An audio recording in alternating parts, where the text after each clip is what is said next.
For as long as the Roman Empire lasted, they never created a set method of choosing successors to emperors. This inability to have an idea of who would be next in line caused numerous problems throughout the history of the empire.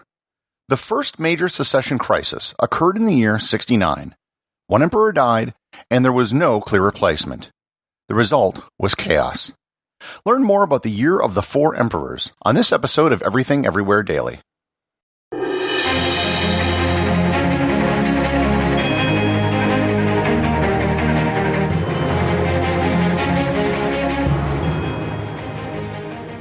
This episode is sponsored by the Travel Photography Academy.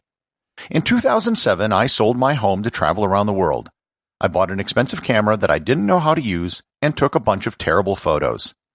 Several years, 100 countries, and tens of thousands of photos later, I'd improved my photography to the point where I was winning national awards, being named Travel Photographer of the Year 3 times in North America. I created the Travel Photography Academy so you don't have to spend the many years that I did to improve your photography. Even though we can't easily travel right now, you can still work on improving your photography at home and in your own community. Just go to travelphotographyacademy.com or click on the link in the show notes to start improving your photography today. To understand the events of the year 69 in Rome, we first have to understand what happened the year before, in 68, which set the groundwork for this most unusual year. The year 68 began with Nero as the emperor of Rome. Many of the stories attributed to Nero, like him playing the fiddle while Rome burned down, are probably apocryphal.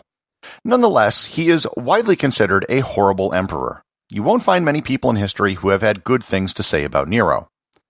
While he may not have caused the Great Fire in Rome, he certainly took advantage of it. He built a palace which was the largest building ever built in the ancient world. He also raised taxes to pay for this extravagance. A revolt in Gaul took place with the intent of installing Lucius Livius Axella Supplius Galba, the governor of Hispania Tarraconosis, as emperor. The Gallic revolt wasn't successful, and Galba wasn't even the leader of the revolt. The Senate denounced Galba as a public enemy. However, that wasn't the end of the insurrection. It was just the beginning. The head of Nero's Praetorian Guard, Nymphinus Sabinus, led a plot to transfer allegiance from Nero to Galba. Despite being declared a public enemy, support for Galba grew. Nero fled the city, and while he was away, the Senate tried him in absentia. Knowing the end was near, Nero killed himself, or according to legend, he had a servant do it, because he was too much of a coward. He died on June 8th in the year 68. Galba then entered Rome with one of his legions, and was proclaimed emperor by the Senate.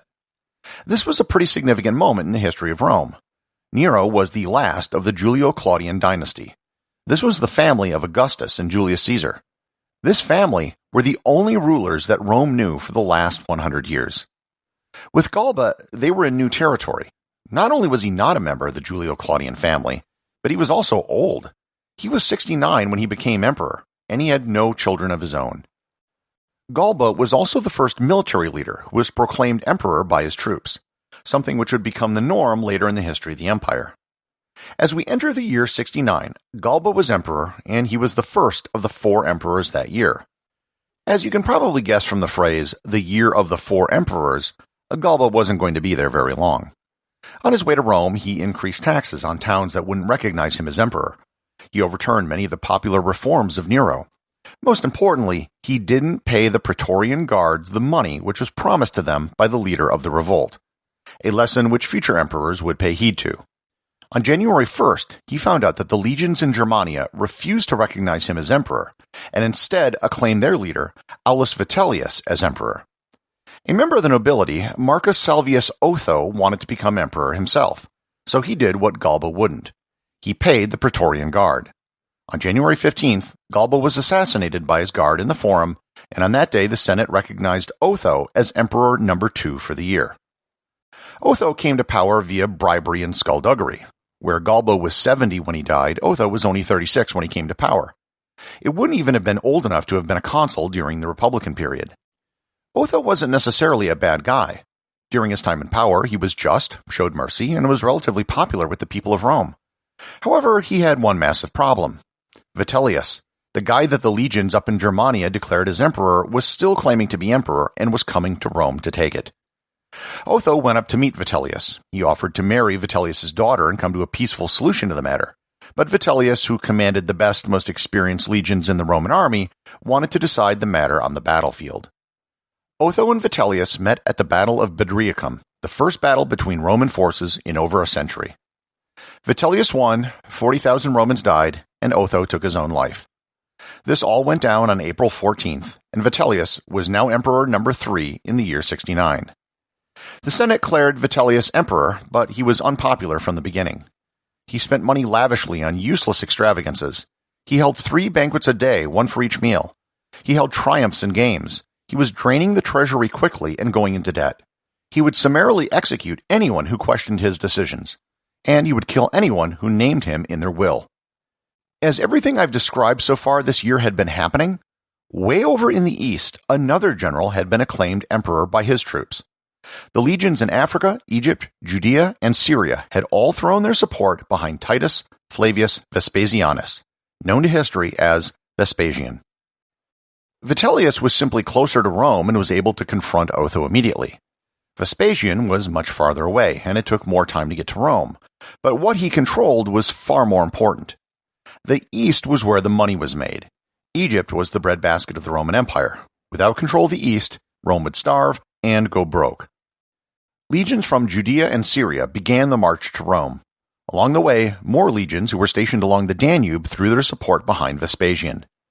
The Danube legions, being much closer, began to march on Rome as well. Vespasian himself was in Alexandria, which was the second most important city in the empire. His forces, led by Marcus Antonius Primus, met Vitellius's legion once again at the Battle of Badriacum, for the second battle there this year. This time, Vespasian's forces were victorious, and Vitellius returned to Rome. The walls were closing in around him. He began frantically throwing around bribes and promotions to win support. It didn't work. The people were against him. When Vespasian's forces entered the city, the populace rained objects down from the windows on Vitellius's men. According to legend, Vitellius was found hiding, brought to the Gemonian Stairs, which was a popular spot for executions, and killed by the mob. He was beheaded, and his head paraded around the city. The next day, December 21st, Vespasian was declared emperor by the Senate, the 4th emperor in the year 69. There were no further threats to Vespasian's rule. He remained emperor for the next 10 years and established a dynasty that would last for 27. Vespasian was responsible for the construction of the Colosseum in Rome. Historians have rated him rather favorably as an emperor. He was succeeded by his eldest son Titus, who was considered an okay emperor, and Titus was then replaced by Vespasian's younger son Domitian, who was considered one of the worst emperors in history. While there would always be intrigue surrounding the Roman imperial throne, it wouldn't be for another 124 years until Rome encountered another year like this one. That was the year 193, known to history as the year of the 5 emperors. The executive producer of Everything Everywhere Daily is James Makkyla. The associate producer is Thor Thomsen. Today's 5-star review comes from listener Savio over on Apple Podcasts in Canada. They write, "Fun and fantastic. This is a fun and fantastic podcast, and I have listened to every single episode since its inception. Each of them is only 7 to 8 minutes long and deals with a wide range of topics. A few fun facts that I learned recently. 1, even though octo is the prefix for 8, why October is not the 10th month of the year. 2, the history and rituals for the inauguration. And 3, why you can't find the McRib on the menu. I recommend this podcast to all my teacher friends because it's a great resource. And if you have an inquisitive mind, you'll definitely enjoy it as well." Well, thank you very much, Savio, and thanks to all of you who've left reviews. Remember, if you leave a 5-star review, you too can have it read on the show.